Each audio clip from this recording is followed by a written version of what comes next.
Welcome to the Blind Apex Podcast, where amateur club racers tune in to get faster.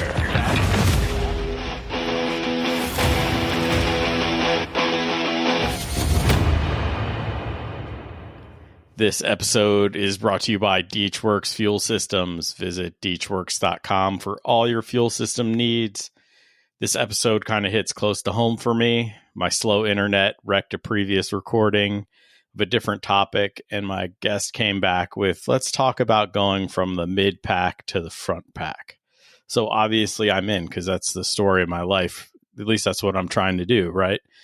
So joining me to mentor us all, the nicest race car enabler from the far north, I found out a fellow Dale Jr. download listener, a four-cylinder circle track racer. In 2024 GLTC season standings, he was the meat in the Corvette sandwich. Ultra competitive psychopath driver, self-described, mind you, co-host of the Heat Exchanger podcast. Listen, and Devin said, give them 5-star ratings. James Houghton, welcome to the podcast, sir.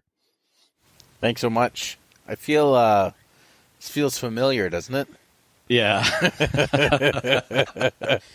Yeah. Well, that's what happens when you have country bumpkin internet, apparently. So we talked about this a little bit last week.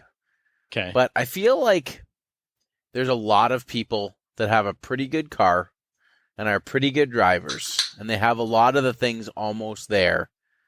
And there's just this and that, and it's kind of not all coming together, and it's holding them back. And I think there's a lot of people that are in the mid pack of GLTC or, you know, whatever their respective series is. More, I'm going to say this applies to like a builder level series, not necessarily like an SRO or anything like that. I think what's important there is very different. But, you know, people that own their own cars and maintaining their own cars and stuff like that. I think there's kind of like 4 major things that you can do that don't, I mean, obviously, depending on how far you and your car and everything like that is away, it's going to take more time and testing and money and everything like that. But I think that if you get the fundamentals right, it can be worth a lot of positions and a lot more fun without having to go crazy, like completely turning your whole program upside down. And the first thing that I'm going to say, and it's affected probably almost every single person that's listened to this show, is reliability. I think the number one thing that you can worry about before you have to worry about how fast your car can go is I think you have to get it reliable, and you have to get it reliable enough that you can go out there and bust laps in it and make sure that it is, like, if you can't get comfortable in the car, it doesn't even matter. Like, it's great that it's fast, but, you know, what we were talking about last week, you have to be able to go to the track, and you have to be able to go fast right away. And if you can't go to the track, if you can't go to the track and be fast right away, you're going to struggle. And if you can't go to the track and turn a bunch of laps practicing, you're not going to be able to go fast right away. And it just kind of all like spirals out of the control. So I would say one of the main things is figuring out that car's reliability. And if you don't understand the reliability, take the car to someone that's, you know, specializes in that platform, or reach out to someone that, you know, might mentor you or help you, or, you know, maybe someone lives close and has similar interests. But it's amazing in 2025 how many people are out there that kind of specialize in a certain car. And I think that if you can have one of those people on your side, you can kind of tick that first thing off the list. Oh, for sure. And everybody says seat time, seat time, seat time. Well, you don't get seat time if you're working on the car all the time, right? And then it allows you to focus on whatever you need to focus on when you're at the track, when you don't have to worry about the car. And there's a level of confidence when you're in the driver's seat, right? I don't have to worry about the car. It's me in the car, learning the track, turning the laps that I need to turn, finding the speed I need to find. So DJ Alessandrini always talks about bandwidth. And I don't Right. know when I first started hearing him talk about that, if I really computed how important that was. But I really do think, like, if you're using all your bandwidth up working on your car and, being hot and tired and thirsty and everything like that, that all contributes to how much bandwidth you have left over. And I really think that can be such a negative impact if you're struggling through the car. Like, I think that that's also an important thing that kind of goes into like modifications. Like, which route are you taking? Is there two routes here? Is one more reliable and 95% as fast, and one less reliable and, might be worth 3 or 4 tenths more, but you're leaving 2 seconds on the table because you've gone for that more unreliable package? Like, you gotta go for a reliable package. I've heard so many people, like, I've been, lucky enough to have people reach out to me and ask me questions for years, and I love that. And I've had so many people, though, say, oh, I want to be different. I want to build this, or I want to build this. And it's like, you probably don't. And then, as rude as it is to say, like, are you rich? Because if you're trying to build something different and fast and competitive and reliable and everything, tick all the boxes, like, you better be, a psychopath and rich and everything and, like, mentally tough, because trying to build something that's kind of different and outside the box will cause most people to quit. Oh yeah, and you'll lose sleep over it, right? When I need to be different. I need to do XYZ. There's no solution for me. You're going to spend more time pondering and researching than you are anything else, in my opinion. And it's going to be a distraction. Rather than do something different, do it the same, but do it really well. And you'll be kind of different because you've done it so well. Cross all the T's, dot all the I's, make sure there's no low-hanging fruit. And you'll be different just because you built that car that ticks all the boxes. Because most people, they kind of miss things here or there. And if you don't miss any things, it's, look at an ASM S2000. It's not a different car, but it's a different car because they make sure that everything is right. A C5 Vet, look at Luke McGrew's car. Is it different? No, but it's different because it's perfection. Well, I find it a little ironic that you are giving this advice about don't be different when your aero package and nobody else is running your chassis per se. So I'll admit, Nick Zablowski, I'm probably failing at the pronunciation of that, but he was great to sell this car to me. And the problem is, and like, learn from my advice. My first kind of modded car was an MX-6, and it was a struggle. And I got into the Honda world after that, and it was great. But the TSX had a lot of positive things, and it came with a lot of things when I had it. But as GLTC evolved, and as we were looking for more and more speed, it was the little things that just weren't available, and the things that we were, needing to do a little bit different. We were needing to make more power because we couldn't get the car as light as we really wanted to. And it's just like all those little things, like trying to, keep a kind of a high strung K24 that you're revving 9,000 RPMs together. You're just going to have more issues when you're competing with a setup like that. Right. And myself included, like, I will throw myself under the bus and say, sometimes I wasn't turning in as many laps in practice as I wanted because we were, working on engine setups and stuff like that. So, learn from my failures. But also, in some ways, yes, we were going down that route, but in other ways we were, trying to keep it more straightforward, right? Like, trying to use as many off-the-shelf parts as we possibly could. Obviously, there's some things that we couldn't, but there's some things that worked out great. We used just like a really small, funny example. We used an E85 specific fuel pump the 1 year. And it died in about 1 year of service. And it had pumped fuel in over the winter when it wasn't being used. And knock on wood, I'm actually going to knock on a piece of wood. I was so frustrated with that, and it was fairly expensive because, again, TSX things, right? Right. I was like, you know what? I'm going to buy 2 Rock Auto fuel pumps for like less than a third of what that was. And we just change it every year and just like make sure. And now I have like 2 spare fuel pumps in the trailer because they seem to be lasting pretty well. And it's just like, the simple things is just trying to be as simple as possible. And I go back to like an ASM car, right? Those cars don't necessarily have a pedal box in it. They're not using an MK60 ABS. They're using an S2000 ABS. Like they're using, I think on some of the cars are using like a S2000 intake manifold still on the K24. Like they're trying to use as many OEM parts as they can because there's no point in over complicating things for no reason, right? If the part works, just use the part. There's so many cars that are built with the just like throw everything away and start from scratch, and it's like there's a lot of good parts in a Honda for racing. Right. Oh, for sure. Yeah, it's the keep it simple really helps in not only reliability but working on it, right?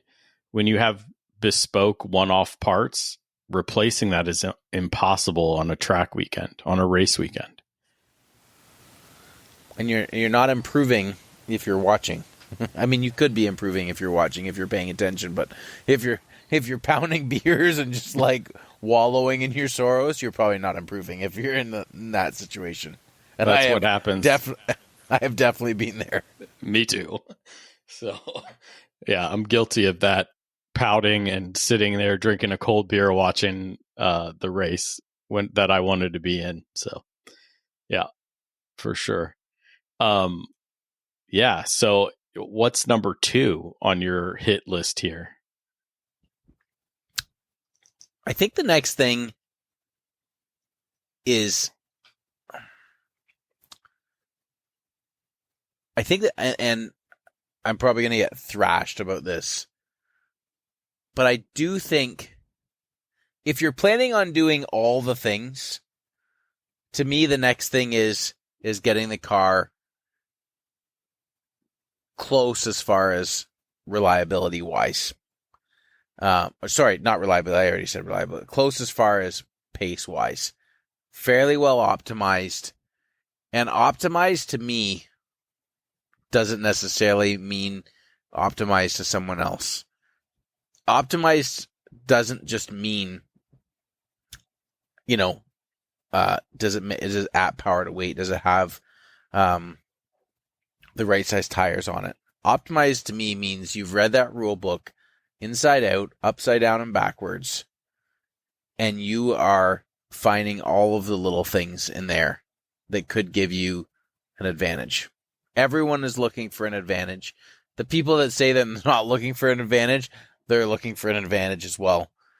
So I think that's the next thing I'm going to lead into. I just think that like before you're ready to start doing a lot of practice and test days and everything like that, to me, like, what's the point in doing all that testing with a car that's like, understeer city or something like that, right? Like you don't have enough rear spring in it. You don't have a big enough rear sway bar in it. You don't have a wide enough wheel.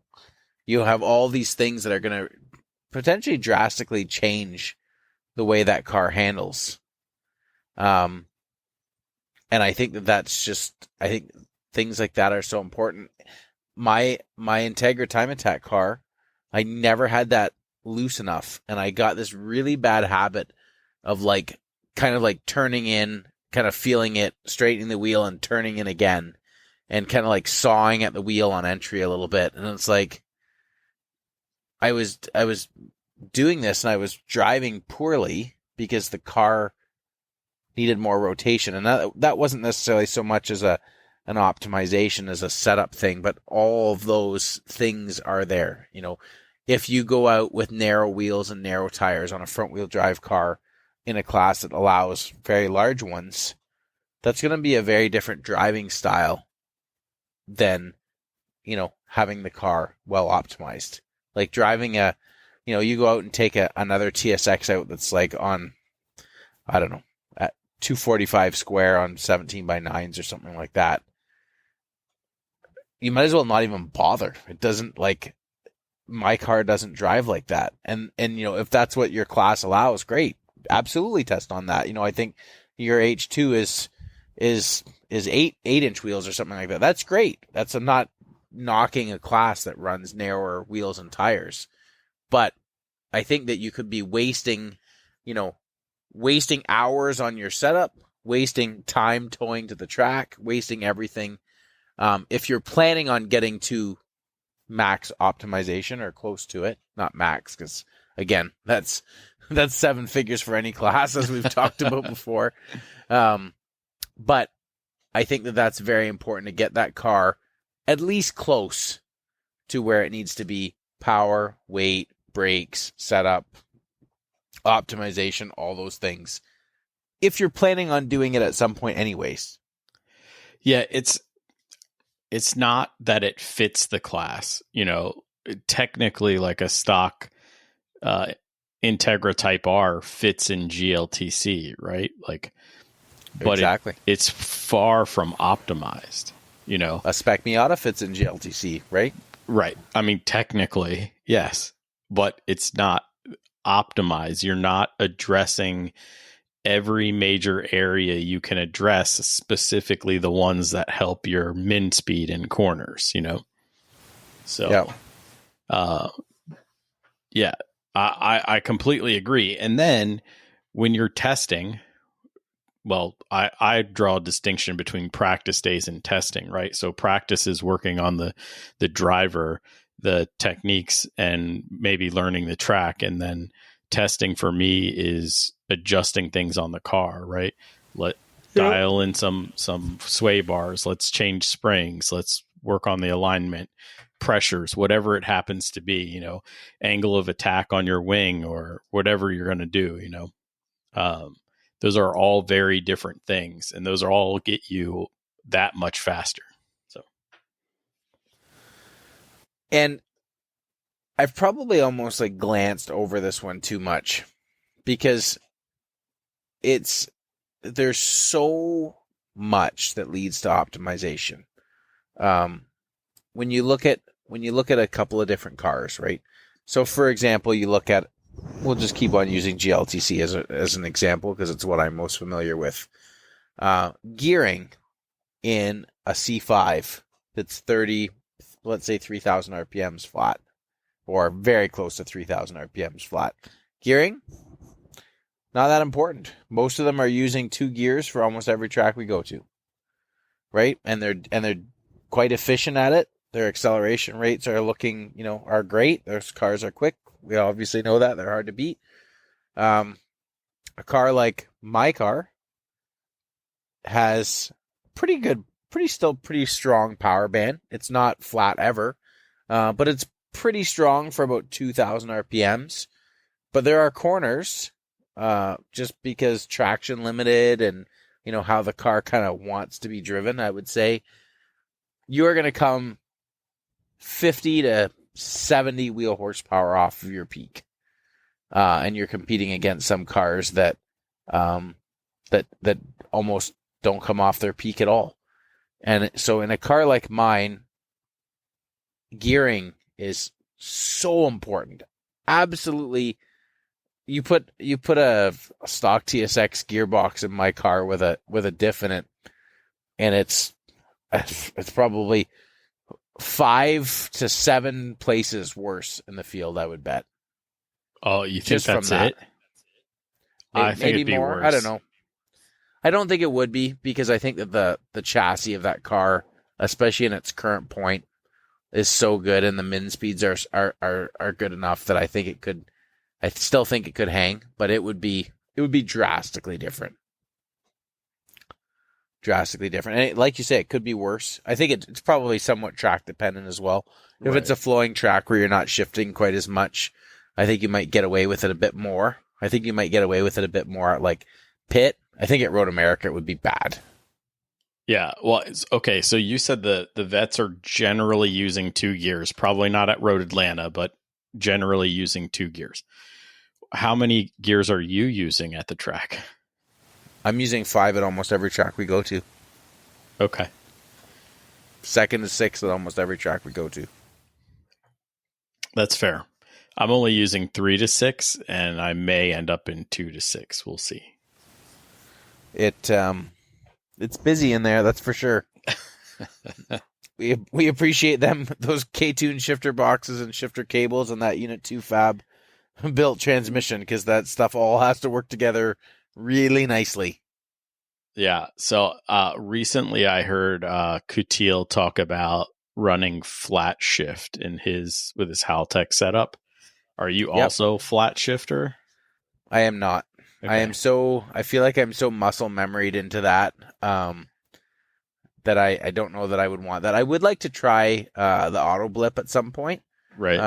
But I'm quite content with lifting for shifts. I feel like auto blip is a convenience, but the flat shift, like you said, the muscle memory. I mean, I drive a manual Fit to work every day. There's no flat shifting that thing. I mean, you probably need to merge onto the highway with it, but I don't know. I'm 46 years old. That's 30 years of driving a manual that I have to forget how to drive. So I just don't know that when you're clutching anyways. For me, I just don't know that you're gaining that much time. Right. If we were dealing with dog boxes and stuff like that, and you were going to use a strain gauge on the shifter and not lift and not clutch, to me that's a completely different story. I mean, I know that Coutil has liked his. I'm happy for him. I'm not anti it or anything like that. He's comfortable in it. That's great. He feels like his shifting game has been better this year. I know he made some adjustments to his pedals and stuff like that, and he's having a lot less problems with transmissions and shifts and misshifts and stuff like that because of it, and that's great. He made a comment on the Professional Awesome podcast the other day, and Sean from K-Tune always helps me with memes if I ever like little reels and stuff like that if I want, and he said something about being the fastest or one of the worst shifters in the field in 2023 to the fastest in 2024, and I got him somewhat maybe because of shifting and somewhat maybe because of power into turn 1, race 1, lap 1 at Lime Rock. And I had that video with him saying the best shifter in the field voiceover, and I didn't post it online or anything like that. I just put it in the GLTC group chat, and he's like, oh, okay, fair enough. He's like, maybe most improved in 2024. But we all chirp each other in that chat pretty good, and I think that something like that is really important for keeping everyone. You got to kind of keep it light, right? Like Matt Waldbaum chirps everyone so hard, and everyone chirps him so hard, and it's just like it keeps it fun. I think that if you get too serious, sometimes it's very easy to for it to be a little toxic. Like the oval track racing stuff that I do, there's nothing like that, and it feels very, very different at the track, and it's not the same. It's not the same. I do kind of enjoy it once in a while sometimes, but sometimes it gets too toxic for my liking. We're all there to have fun, right? At some point, you have to enjoy it. So if the environment gets a little toxic, right, you're not going to enjoy it as much. Now, sometimes, a good shot at the track is always good. We're still taking shots at each other, but as long as it's sort of respectful, it's okay. I think that when, Jabay has always said that he really doesn't ever want to see money being paid for a GLTC race winner. And seeing in my oval track racing how people get about that sort of things, and to be fair, how I get myself over things because of how large the payouts are. I raced in 2 different races last year that paid $1,300 to win. One paid $1,500 and two more paid $1,000, I think. And we won a few of them. I think we won about $4,000 or $5,000 in prize money in 10 nights last year. But man, it gets different. There's like way less friendliness in the paddock. There's of course their little groups. But there's a lot of people like, when you're in impound after a race, pulling a drive shaft out to prove you don't have an LSD in it or something like that. And they're standing there and they're hoping to see that you're cheating. They're wanting to see you get DQ'd. And when they, there was a particular race last year at a small track called Varney Speedway. And the Integra that I run is normally hindered a little bit by gearing at a lot of the tracks. We have to run this giant 28-inch tall tire, 235/70/15 on the right front to get the gearing right, because the shortest tire we can run in third is still way too tall. Integra LS gearing, second's short and third's long, and it makes it very difficult. But at Varney Speedway, the track is like a very small quarter mile, and we can run a 26-inch tall tire there, and the car is so fast because of it. And for some reason, that track seems to produce long green flag runs. And the last 2 years, we've won a big special there by almost a lap, because it's only like a 15-second lap. And there was one of the other competitors. I was really struggling. It had been cold and rainy, and I was like laying in a puddle trying to get this drive shaft out that has never been out the entire time that I've driven this car. And I was just absolutely getting my butt kicked. And finally I got it out. It's like 11 o'clock at night. It's like 50 degrees outside. And this guy like stomped off. Like you'd swear it was from a TV show. He was having like a pouty baby moment as he stomped off. And it's like, I knew it wasn't an LSD. I had never seen it in there by myself. But the car spins the inside tire on corner exit.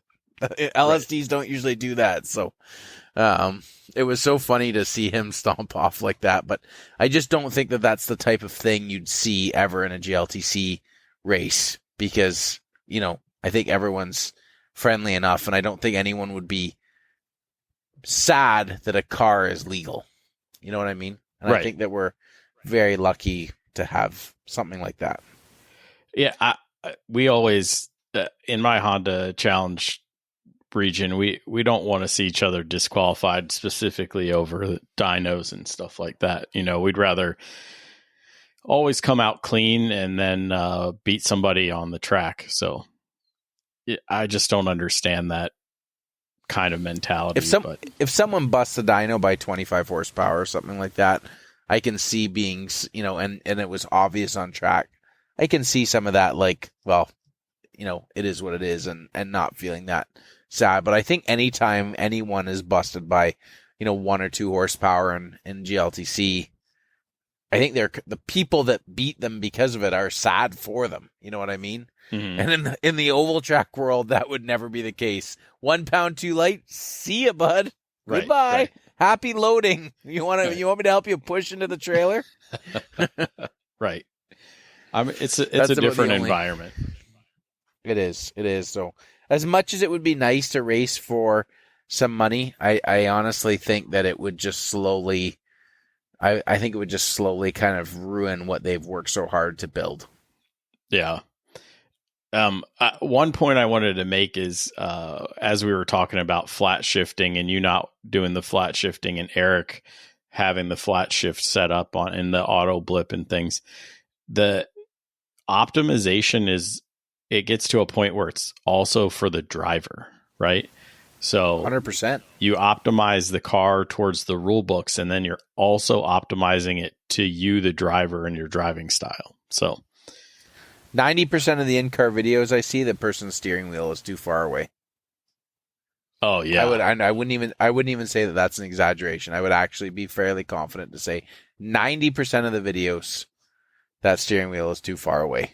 And you go and they end up shuffle steering more when the steering wheel is that far away. Even on, cars with slower steering racks and stuff like that. I think you have a better chance to feel comfortable not shuffle steering if that wheel is closer to you. But when when that, outside arm, whatever, your left arm turning right is almost fully extended at 12 o'clock on the wheel, you're going to end up shuffle steering if you're driving like that. Oh, yeah, absolutely. And you're talking to somebody who just, I changed out my whole, steering wheel disconnect, and I actually own a 10 mil, 15 and a 25 mil spacer to add just in case, when I finally get it in the car, because you're right. And it's more fatiguing to reach farther.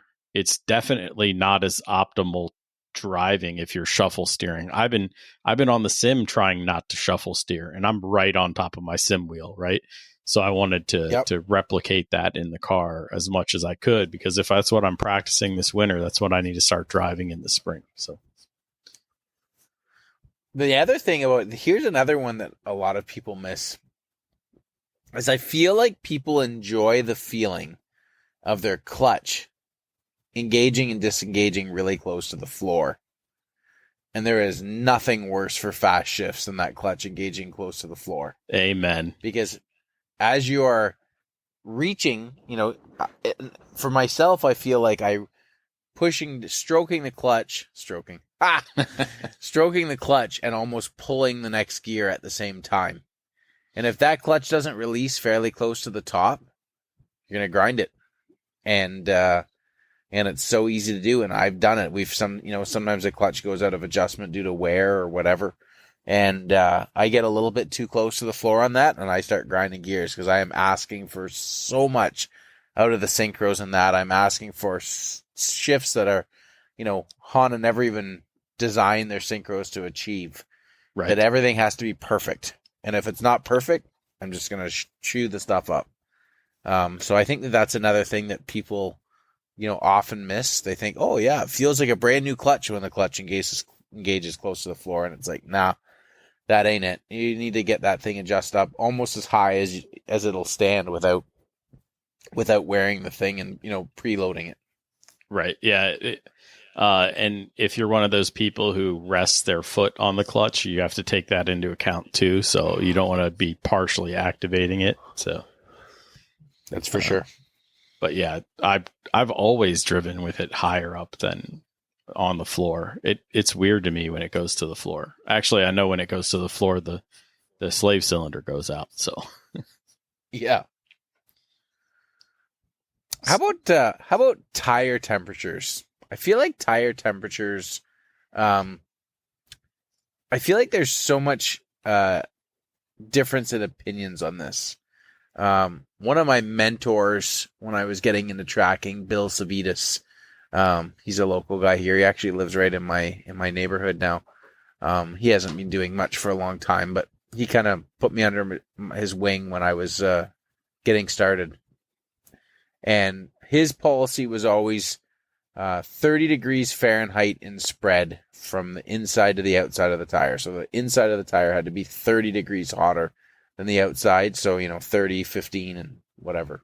145, 160, and 175, which some people are very against that. Some people are really looking for equal tire temps. And he always explained it to me that if you run 4 degrees of camber, you go down a long straightaway, and you're going to be putting heat just into that very inside of the tire. Then when you go through a corner, if it's perfect, and you only ever were going through a corner, it would be equal. But then you go back down the straight again, and it's going to keep heating that inside of the tire, especially under braking. And so he always taught me that 30 degree Fahrenheit spread would get the thing happiest in the middle of the corner. And if it's equal, when you come into the pits, and you got to get in there quickly, right? So to not let the tires cool off too much, that probably means it's overheating on the outside in the middle of the corner, and then balancing it out with camber on the inside going down a straightaway. So I don't know what your thought is on that, but that's how I was always taught, and that's what we kind of go for. And I feel like we run more camber than a lot of people, but I feel like the car works pretty well because of it. Yeah, so I don't know. I've heard all the voodoo, right?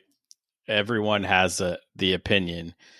I also I don't think it's 50. I mean, it ends up being a 30-degree spread. It's okay for it to be a 30-degree spread, but I don't want it to be more than that, essentially. Yep. Because mine was more of like the 10, 10, 10. But it all adds up to 30 kind of thing. So, yep. Yeah, I think that's the way you're describing it is accurate. That's how I perceive the physics of the tire to work. Now, I'm no tire engineer, right? It's like I need to find a tire engineer because I got a bunch of requests to talk about actual slicks, like Pirelli slicks and stuff, after Andy Hollis came on and talked about 200 tread wears. I'm like, okay, if I can find somebody, like, who the hell knows? I had a lot of experience. I had a lot of experience with those actually back in the day when I ran the Integra, because we had a Pirelli contingency with our local CSCS Time Attack series. Mm-hmm. And so the competition on Unlimited was not very stiff around here. So I was always running old tires here to win new tires, to take those to the States and run those in the States. And we ran 285, 645, 18 Pirelli Softs DS for, I think, most of 17 and 18, if I remember correctly. And we set a lot of fast laps on those tires. But we also had some blowouts. And we think that Pirelli were actually having some quality control issues at that time, because we were talking to some other people. But what we did notice is when we ran higher starting pressures, it seemed like we had less failures. And that's a very interesting thing, because we were already running higher starting pressures than what Pirelli recommended. I think they were content with around 20 starting, and we really liked that 20 starting pressures that they said was okay. But we had 2 tire sidewall failures in one weekend at Road Atlanta in 2018. And we decided to go up to like 24 PSI starting pressures. And we never had a problem ever again. And it was kind of frustrating, though, because the car, I don't know if it actually had less grip, but it certainly felt like it had less grip with the higher cold pressures. So all of that is all, like you say, a little bit of voodoo with some of that sort of thing. But it's all very important, that's for sure. And it's another personal preference thing, right? So if you like driving a squirmy tire, you can start a lot higher pressure than, say, somebody who hates a squirmy tire, because you'll grease them out a little earlier, and then if you're used to driving on it greased out, then you'll be okay, which is something worth practicing, in my opinion, on an old set of junk tires. But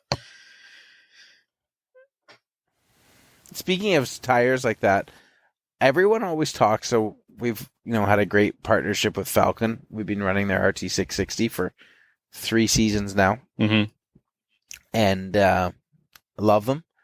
And one thing that people are always on them about is they're saying, "Oh, but they fall off so quickly." And I will say that I think they change how they feel as they get hotter. But we set the track record at Mid-Ohio this year on the last lap of race 3 with a 1:34.8 at Mid-Ohio. And literally the last lap of the race after driving through most of the field. So I think that people are sometimes feeling that change and not always kind of realizing that just because it feels different doesn't mean you have to underdrive and drive slower. Like you can, just because it's feeling a bit more pushy or however it's feeling, you can attempt to drive through that. And, some cars, might be actually giving up, and some cars might not. But in 2023, I ran my fastest lap at Mid-Ohio, the last lap of, I think it was maybe race 3 that year as well. And then in 2024, I ran my fastest lap again on 2 different pavements with 2 slightly different setups and everything like that. But don't always just, say that a tire has lost it and give up just because it feels a little bit different. Make sure that the data shows that it's actually not making enough G's, because you might not find that that's actually the case. Yeah, absolutely. And I mean, I'll run my tires to the cord, especially on practice days, not necessarily on race days, but I want to see how far they'll go. I want to see how they feel when they're what most people consider junk, right? Nobody's buying tires off a McPherson Struck car, right? They're all lopsided and junk by the time you're done with them, right? So Yep. you might as well push them to the extreme and learn while you're at it. So, Yeah. what else do you have? How else can I go from the mid pack? Well, I should have done this, 40 minutes ago. What do you define as the mid pack and what do you define as the front pack? It's a variable. Okay. But it really depends on a weekend almost, right? Because if you look at Lime Rock, sometimes you're going to have a massive amount of people within a second. And then you look at Coda or Road America, not even just because of the lap time. Because, obviously you're going to be 2.5 longer at Road America than you are at Lime Rock. But the spread is more than just that mathematically. So, what a second spread would be at Lime Rock, sometimes that's 20 spots. That would be 2.5 seconds at Road America, but it ends up being way more than that. For some reason, Lime Rock really packs the cars together. But I would say maybe the middle car in the field, maybe the middle car, plus or minus 5, depending on how big the field is, but also lap time wise, because sometimes a slower car might sneak in that's 6 or 7 seconds off the pace, might kind of sneak into the middle of the pack if there's a lot of cars that have had issues or whatever that weekend. Mm-hmm. But I would say it's probably at most tracks, maybe less than 4 seconds. Just throwing something out there. I haven't really thought about it necessarily. That's just kind of off the top of my head, within 4 seconds maybe of what pole is. Mm-hmm. Maybe 5 at a longer track. Yeah, I always looked at it as like the guys who could, the folks that are racing up front that can see each other when the checkered flag flies, right? That's going to be your front pack. And then the mid pack, there could be, depending on the size of your field, and you guys get 40, 60 cars, so there's probably multiple mid packs, technically, the way I see it, where they're sort of clustered together, racing each other, but maybe not in contention for the podium or the win, depending on how many are in the lead pack. And then there's those groups, right? Just off essentially the podium or just off that front pack fighting for the podium. So that's sort of how I look at it. But yeah. So what other ways can we get from the mid pack to the front?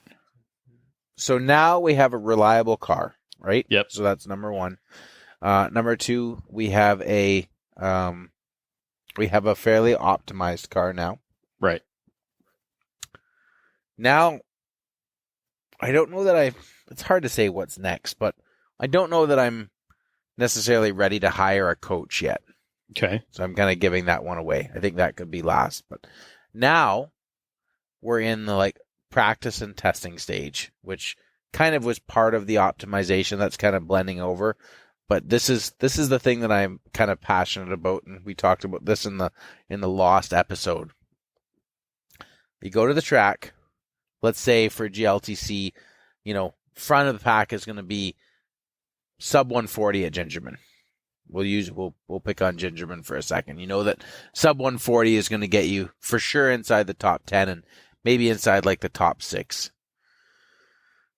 So you go to a test day, you mess around with things all day, you get really comfortable. In the afternoon, you end up busting a 139.8. But it took you 5 sessions to do it and 50 laps out there.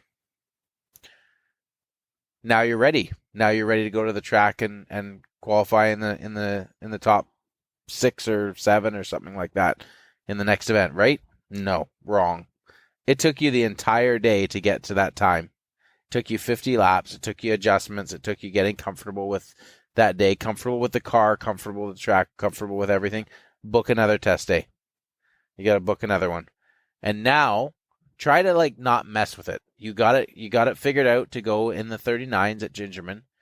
Now, in my opinion, you got to go back and you got to try to do that in the first 3 laps of the first session of the day. I don't care if it's cold. I don't care if it's dewy, obviously if it's wet on the track, but I feel like there's so many excuses sometimes about the first session. I don't want any there's no excuses in qualifying. We went to Lime Rock, they put 60 cars on the track at the same time. Figure it out. Right?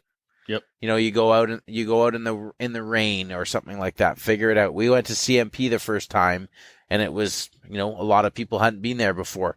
Don't care. Figure it out. The fast people, the people that are comfortable with their car, that's optimized, and that they've got, lots of seat time with the car and that particular setup, they are going to post a fast qualifying time. So I think you have to keep on rinsing and repeating. Ideally, if you're doing it before whatever, maybe this is in the off season, you're looking at your first event. Your first event's at CMP. You're trying to go to CMP as many times as you can before the first time. Maybe your first event is at Gingerman. Whatever the track that, you can focus on one event. You can focus on the first event of the year. But I think that I would want to focus on one track. If you can afford to do it before every track you go to, of course. Obviously you're going to test as much as you can afford, but that's not ideal for most. So I would choose a track that's important to you, and I would keep on going back. Go back, and you feel uncomfortable with the car. The track conditions have changed or something like that. You're having a problem with the car.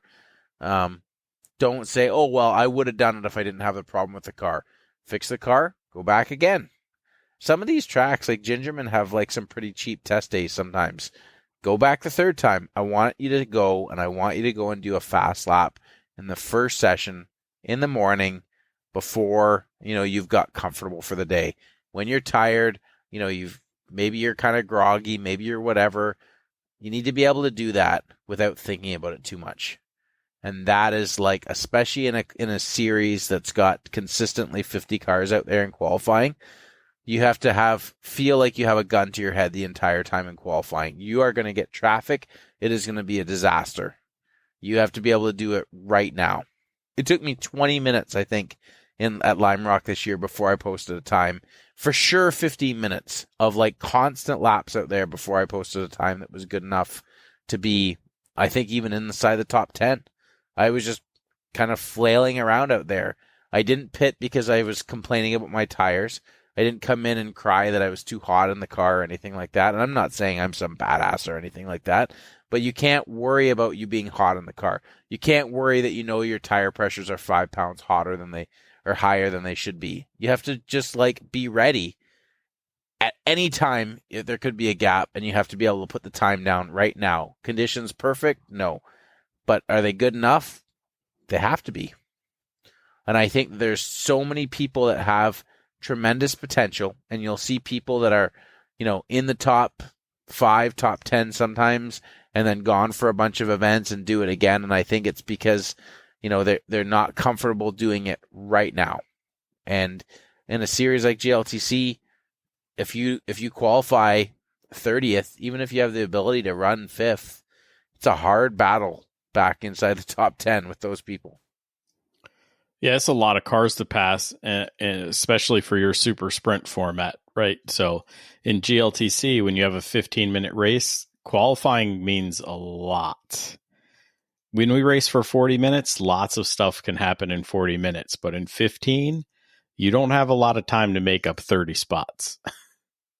No. So I think that's a really, really important, thing to consider. That doing a fast lap at the end of your test day is great. I'm happy for you. I'm happy for anyone. But that doesn't prove you're ready to be tired and groggy and feeling crappy and hungry and ready to do it in that qualifying session where you maybe only got 4 hours of sleep the night before. I think you need to be able to do that under subpar conditions And then if you did get your good sleep, the night before, and you had a Gingerman breakfast burrito and your coffee and everything like that, man, you're going to feel like it's easy then, right? And it's great if it feels easy sometimes, but it's not going to feel easy every time. And I think you have to be ready for those times where, you kind of feel like the DAC is stacked against you. Yeah, and it breeds that mental toughness, right? Like you have to have that goal to come out hot at everything, and you have to have a purpose. My biggest pet peeve is people who do test days or practice days with actually zero purpose. They're just going to drive around the track, right? Yep. That's a waste of resources and money and time and all that stuff. I mean, that bothers me. So set your goals, and James has set it out there right now. It said you need to come out hot, and you need to come out and put down a fast time in your first session, within your first 3 laps. No excuses, right? That's the mentality you have to have every time, especially in competition when you turn wheel on track, man. It's key. It really is. So the last thing is coaching. Mm-hmm. And coaching can be a lot of different ways. Tom O'Gorman and ASM have some like track tips videos that they've done that are incredible. Absolutely next level. Tom O'Gorman goes down as detailed as talking about that there's a little bit of banking right beside the curb in some of the corners at Lime Rock. And when you feel that for the first time, your mind, like, you're like the cartoon teapot and your lid blows right off the top. I can't believe there is so much grip right beside that curb. But if you touch the curb, it's giant and it's going to hop you against, towards the outside of the track. But if you can get that tire to lay right down in that banking right beside the curb, oh my gosh, it is next level. So, coaching might be going through everything like that you can do. Coaching, there's a lot of people doing online coaching sessions now. Of course, if you can afford it, which is everything in this game, if you can hire a private coach, someone like Tom or any people like that, that's next level. That's worth its weight in gold. But any sort of thing like that is so important. And you might have to, number 3 might require you to get number 4. You might go and you might say, I don't even feel safe going fast first session in the morning.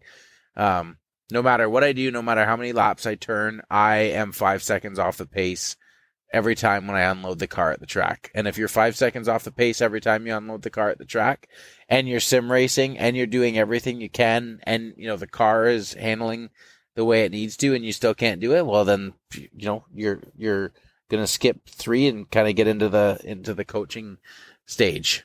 And there's so many different attitudes with coaches, and there's so many different, just like, I think different people will vibe with different people. Mm-hmm. I haven't had a lot of professional coaching. I have done a little bit of amateur coaching. I wish I could afford to have more professional coaching.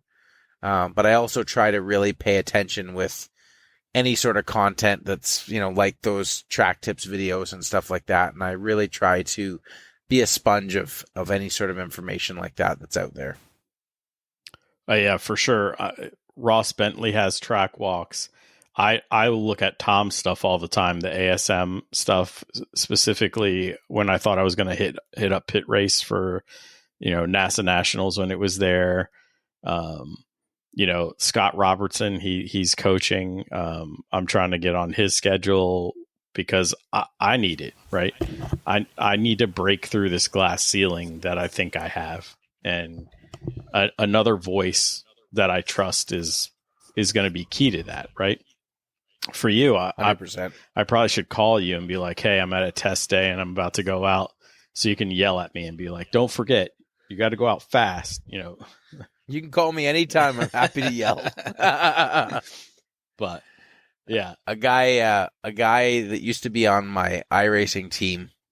His name is Brody Kostecki. He won the Australian V8 Supercar Championship 2 years ago, and he is known for being kind of hot when he's trying to like help people. Mm. And I can remember I was doing an Xfinity race at Iowa on iRacing, and I just like couldn't compute to enter turn 3 up high towards the wall, and I was like entering low and then moving up to the wall, and he absolutely yelled at me, and he's like more than 10 years younger than me, I think, or around 10 years younger than me. And he yelled at me for the entirety of that race. And I couldn't get it. And when I registered for the next race, I was like, I got to figure this out. And my body just like figured it out and did it. And I entered high the first lap and ran the whole race and like drove off into the sunset away from the field. But in that previous one, no matter how much he yelled at me, I couldn't get it. I just couldn't do it. Every time you came to turn 3, he's screaming at you, huh? Oh my God. He just like, and I'm not going to, get emotional about it or anything like that. But, I've had other guys that are on our team when he was a part of it that would get like agitated and upset and like leave Discord after the race was over. They couldn't handle it. And I'm like, this is great. This is what I need. I want this. I'm not going to forget this. And, I've always had like that kind of figured out at Iowa ever since then on iRacing because of that. And I think that sort of, if you can handle that sort of thing, someone kind of really being on your case, that might make a situation where you're not going to forget it. Yeah, for sure. If you want to call me someday and you're like, I just can't go fast on the first lap, I'll yell at you. I have no problem. I got yelled at by someone my junior. You can have a junior yell at you. For sure. Look, your experience and your success is different than mine, right? And that's if you respect each other, it doesn't matter the age, right? Exactly.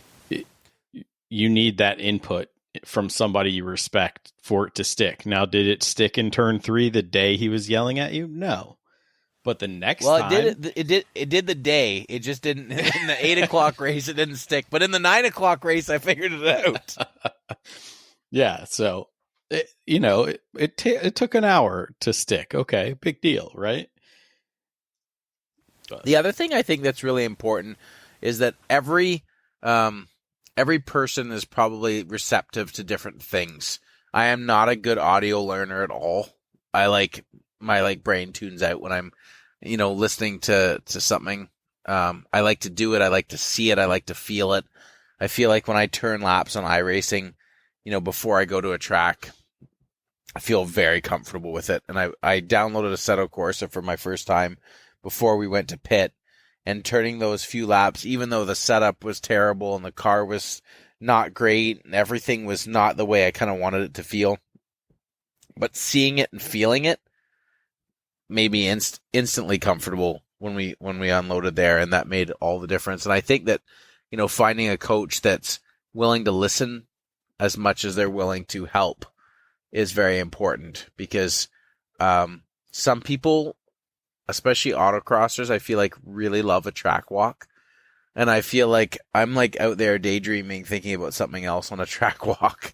Tom actually coached me at COTA in 2022, and he gave me some amazing tips, and I really felt, comfortable in the car, and I really felt it took my COTA game to the next level. But we did that track walk, and I don't know how long a track walk is. It's 4 miles at COTA, and I was like, la-di-da-di-da. I'm like entering the corners on the wrong side of the track and stuff like that, just like wandering around out there. And it's like, I haven't paid attention to a word of what's going on here for the last 30 minutes. But then he talks about something like backsiding the S's. And every time I enter the S's at COTA, whether it's on iRacing or in real life, I think about backsiding the S's. And that's kind of aiming for behind each apex, so you don't get behind on your steering, because it's so easy to get behind on your steering in the S's at COTA. And it's so funny to think that like something great like a track walk that some people would be totally into, I couldn't do it at all. It wasn't useful to me. But him saying a little thing like backsiding the S's, I think about it all the time. I think about it sometimes. I watch the, I watch a NASCAR race on TV, and I see a guy kind of getting behind on his steering, and I'm like, man, you got to backside those S's. What are you doing? Yeah, I mean, we all learn differently, and so if you know a track walk's not for you, don't waste that time, because a 4-mile track walk, I'm assuming they didn't let you have like carts or cars or anything. No, you had to walk it all. You had to walk it all. I mean, it's going to take some time, especially if you're stopping and looking at corners and stuff. And as DJ would say, it's going to take some bandwidth, right? Right. You're going to be tired and thirsty and sunburnt after that's over with. So, yeah, absolutely. All right. So we have 4, right? We have reliable car, fairly optimized. You want practice and testing and coaching. Is there anything else? I mean, there'd be so many little things still. Yeah. Obviously, if you can have a crew or even a buddy, these we'll call these like sub points. We call these A, B, and C or something like that. I think that if you can take that off of yourself when you're at the track, or even when you're at a test day, I think that that's really great. Even if it's someone you don't really trust to like go heavy duty into the car, but someone just to help you put gas in it and check your oil and check your tire pressures and stuff like that is a big deal. I'm really lucky to have a great team that comes with me to, all my events. And I think everyone kind of makes fun of me in the GLTC pack because I don't do basically anything to my car at the track, but I feel like that allows me to, oftentimes we're arriving at the track super late, like Mid-Ohio this year, we arrived at like 5:30 in the morning, and, we were on track at 8:30. And if I had to like check the car over before that and, fuel it and unload it, and I still usually am, very much involved with the unloading and loading, but I think that morning I didn't do anything, but that allowed me to still feel very sharp enough to be, I think we were fastest in practice and qualifying at Mid-Ohio this year. And like I said, I did that on 2.5 hours of sleep. If I had to do the whole procedure, I don't think I could have done it, but because I only had to wake up, have something to eat and drive, I was able to do that. And obviously that's not going to be, depending on where you live or who your circle of friends are. But, if you're going to an event that's fun, there's a lot of people that might like to just go and tag along and help out where they can, even if they're, maybe they're not going to change an engine, but they'll do a lot of the small things just because it's fun to, go to the racetrack. So I think if you can make that situation work, that's really good. Yeah. I don't know. That's A. I don't. Do you have any other ones? Yeah, maybe I can brainstorm off of what you suggest. Yeah, I don't necessarily have any because I'm still that mid-pack driver trying to find the front, but you're not wrong. I have a good one. I have a good one. This goes back into number 2, optimization. But I think it's sometimes and Katil will tell you this about Luke McGrew's car at Mid-Ohio this past year. Sometimes it's more important to have a car that's hard to race against than it is to have the fastest car in the field. Okay. And so I think that when you're considering your options, I was actually looking at the H2 rules yesterday, and I was thinking, K24, 2,800 pounds, that's kind of spicy. And I think about, having that heavier car, like, man, an H2 D series at whatever they rated 150 horsepower. That's a hard car to race against a 2,800 pound K24 powered car, right? Like that's just, yes, it's lighter. It's going to handle well. But if that car that's heavy, that's in front of you gets to that apex every time consistently, tell me where you're going to pass it. You're going to pass it around the outside and then have no run off the corner, and that heavy, higher power car is going to drag you to the next corner. And I'm not saying it always has to be the heavy car, because Katil has proved that you can win lots of races lighter, but it's a good thing to think about. Katil is also an exceptional driver, one of the best, right? I think that if he was, a a 7.5 out of 10 driver versus a 9.9 out of 10 driver, I think that he would have a much harder time maintaining his position at the front as he does, and whether that be a heavier car or whether that be, maybe not taking a splitter and a wing, like I don't. So you can get that 4 or 5% back. Maybe it's not taking ABS at a track like Lime Rock because it's 2% and there's hardly any braking to be done there. I think that any way you can, kind of pad that for yourself, I think you have to really consider that. Cue the elevator music. Sometimes in the podcast, I have to remove some things that we're not really allowed to talk about in public. So your guess is as good as mine because I'm deleting this from my memory and the podcast. Yeah, I think so. But let's not talk about that. One thing that came to mind for me that really helped in 2024 for me was getting more formal with my organization. So I know you have help that runs through and does your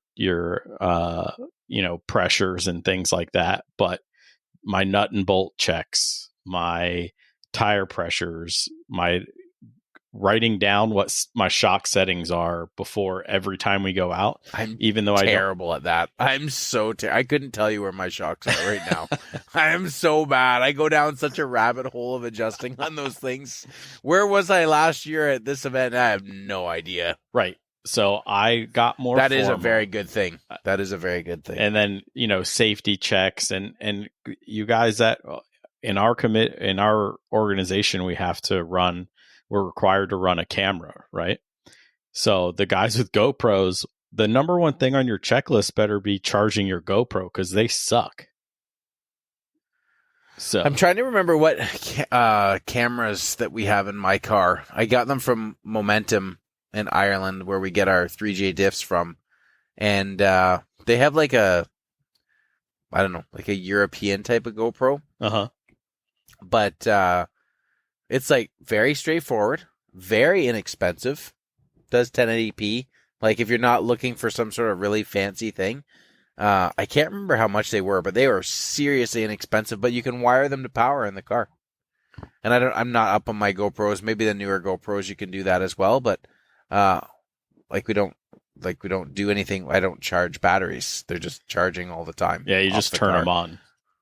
Yeah, and I have like very large SD cards that can do a whole weekend, so you just have to turn it on. Which I just think is, how many times you ever heard someone at the track, oh, I can't believe I forgot to charge my GoPro. I don't ever want to hear, I don't want to be involved with charging GoPros ever. Yeah, no, I'm with you. I mean, half the reason I have the Garmin is one, because I can pull my data out right there, and two, the camera just works when I turn the key, Yep. So any way you can simplify all the little nuances in your life and then stay organized with it, I think will help you in the long run. It's DJ again, Lizard Brain Podcast. We've mentioned a lot of podcasts tonight. That bandwidth thing, you can think more about what you're going to do on track and less about turning your cameras on. So Olfi 1.5 it's 4K for 149 pounds. Okay. That's pretty cheap. Is that what you live stream with? No, so the live stream is from you'd reach out to sorry, 1 second. Can you edit this out? Sure. But is it the myraces.live, folks? Yeah, I couldn't think of what it was there for a second. Myraces.live. They have the ability to use that streaming stuff with other cameras, right? Or you can use their camera as well. We've really enjoyed their camera. We don't use that as like, for grid life. If there's an incident, we don't use it necessarily for that. But it's great. It's great for people to be able to follow along and see what's up, especially on a non-streamed weekend. Yeah, that's on my list this weekend to wire up in my car is my myraces.live setup. That's fantastic. Yeah, man, I can't wait. So let's get to your favorite race car excuses. It's not a surprise for you because in the Lost podcast, you answered this, but let's record again for posterity's sake. My tires are overheated. Is that what I said last time? I think that's what I said last time. That is like the lamest shit. It is so bad. There's so many people. I see people running wheel-to-wheel races on tires with very little fall off, and you see it on a time attacker, and they're like, I couldn't get the lap 2. The tires were overheated. Shut up. I don't want to hear about the tires are overheated on lap 2. The tires are not overheated on lap 2. You're overheated because you haven't prepared your bandwidth enough that day. You haven't drank enough water. Yeah, Evan. No excuses. That's the one thing that Evan, he doesn't have a lot of excuses. If he wins, he's humble about it. If he loses, he's just like, yep. I think his was maybe that was Jabay's favorite one. I don't know. One of them was picking up about drifter marbles on the track, making things oh my up, God. so. Everyone's going on about that in the GLTC chat. And it's like, everyone has to drive on the same marbles. If you don't like driving on marbles, don't try to pass someone in that corner. Right. All right, James. Anything else we need to get out there? I know you guys are supported by K-Tuned, Unit 2 Fab. Who else is in your corner these days? We are so lucky to have so many really, really great partners. And, some partners that were even great partners on my Integra program that are not necessarily involved anymore. But as you mentioned, of course, K-Tune and Unit 2 Fab, Falcon Tire coming on board a couple of years ago, that was a game changer because when we're running 315s on the front, that gets quite costly. So we've been super appreciative to have them as part of the program. And we've won quite a few races on 660s. Over the last 3 seasons. GearX USA, huge thanks to Kiwi for coming on board last year. We've used his parts for years and always had a great relationship with him. We had kind of a mishmash OEM combo set up to get close ratio, and we went with his full 1 through 6 last year, and that was a great improvement. Levine Motorsports looks after all of our tuning and everything like that. He's usually at all the Grid Life events, and he tunes, I don't know, probably 10 to 15 cars in the GLTC field now, and always does a great job. He probably has the least amount of compliance issues as anyone in the field, so he's always very proud to try to make sure that he lets his customers know, kind of how much buffer he thinks that they should use and stuff like that to make sure he keeps them online. My good buddy Travis TDT, he does all of our wiring stuff in the car. Ivan's Auto Service. Ivan's a good buddy of mine, and he helps us with alignment rack and any sort of anything that we need, as far as tow vehicles and stuff like that. He's got like a garage there, but he does lots of modified cars and stuff like that as well. Koenig Wheels, we've been using their stuff for years, and that stuff is just fantastic. G-Lock Brakes, we've used the R16 compound forever, and I think I'd rather quit than use another brake compound. Link ECU, that is Levine Motorsports ECU of choice, and I am a firm believer that you should run the ECU that your tuner loves. Yep, that's a fact. Yeah, and then Team Rip Engineering, they've helped us with our transmission program for years. They're fantastic. They do a lot of diff builds and transmission builds, and any sort of gear treatment and anything like that. If you're having reliability issues with your gearboxes, you need to reach out to those guys, because those guys can put a little bit of pixie dust in there and seem to make stuff last that shouldn't last. So I really appreciate you having me on. It's I hope that this can be helpful to some people that are, on the cusp of that they can kind of run towards the top of that field, but they're just kind of not quite sure what's kind of pulling them backwards. So I hope that this can kind of unlock some of the ideas to help some people get closer to where that they feel that they could or should run. Absolutely. I know that it's going to help me. I know at least a dozen people that listen to this podcast that'll help, assuming they actually listen and then follow through. Until next time, keep working on yourself, keep working on the car, and let's get faster.